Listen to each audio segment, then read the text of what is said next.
But these two quarterbacks are two of the most intriguing ones in the league. I love that they get to face each other for our first taste of Thursday Night Football. Schrags, you've got Jameis, who's on a prove-it-or-lose-it year.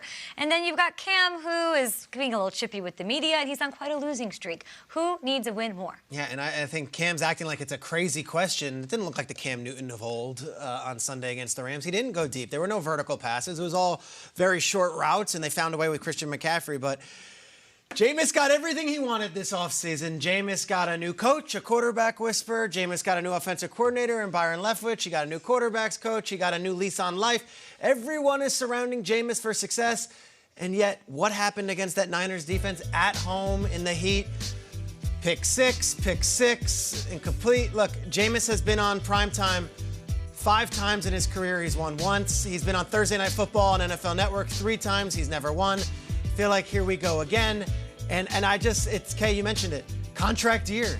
Whereas everyone else is doing flips to pay their quarterback, the Buccaneers still have to make a decision on Jameis Winston. It's going to be in his hands. And they got in the quarterback guru and the whisperer and the former quarterback Byron Leftwich in his ear. And yet this was as bad as any game he played last season. And it was at home with all the optimism in the world. I got to see Jameis come out and give us something. And there's no security blanket because Ryan Fitzpatrick's not there. And I don't think Blaine Gabbert can do this for the Buccaneers team either. But Bruce Arians is going to fix him, right? We've been talking about that for 6 months. And I feel like Bruce Arians was the doctor who walked in and looked at his patient and said, cancel all my appointments. This was going to take either that or he said, I'm too old for this bleep. Because he was the apologist after that game, like James talked about. He said, well, one of the picks went off the receiver's hand. Another one ran the... He'll do that 1 week. And I said this yesterday. Week 1 is a liar. Maybe Jameis will be better.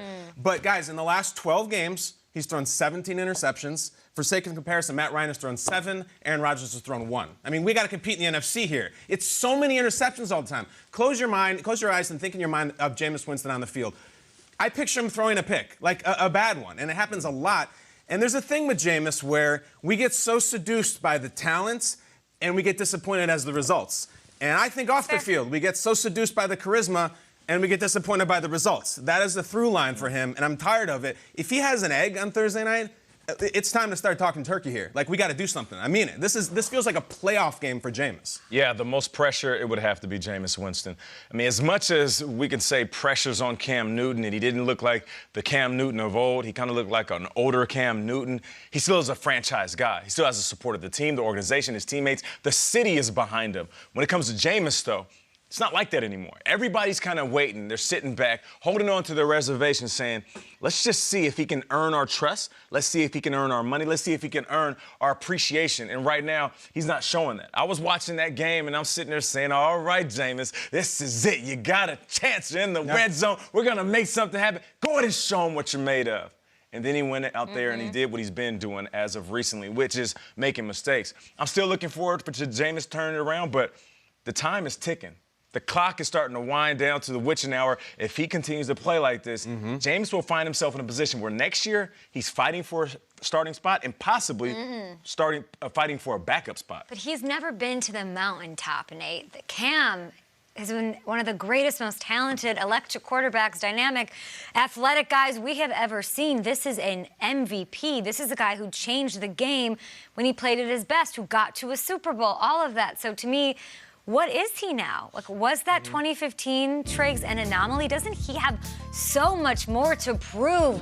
And this losing streak is gross. They've lost 8 of the last 9 going back to last year. The only game the Panthers won was when Cam Newton did not play, and it was a meaningless game when nobody played against the Saints. What is this team if he can't get it going? I think there's a genuine fear that goose is cooked, right? Like, what version are we getting? And I think he can change the narrative by having a big game and winning this one on Thursday and winning the next week after that. But against the Rams, it didn't look great. They hung in this game, but it was the McCaffrey show. Yeah. They've got a lot of weapons. They've got a lot of young guys. They've got a better offensive line, and the front 7 on defense is good. Cam Newton has been to the mountaintop. I don't think we consider him a mountaintop guy right now in the current state of the NFL. He was the best player in the NFL at any position a few years ago. Yeah. This is the second act. Right now, he is not the best offensive player on his team. So we compare him to LeBron a lot. LeBron can flip the switch and completely take over a game. Does Cam still have that in him? I wonder now if he's like, Cam's a great athlete, but he's in the older years of his career where he dumps it off. So far, that's what I'm seeing. I cannot wait for kickoff.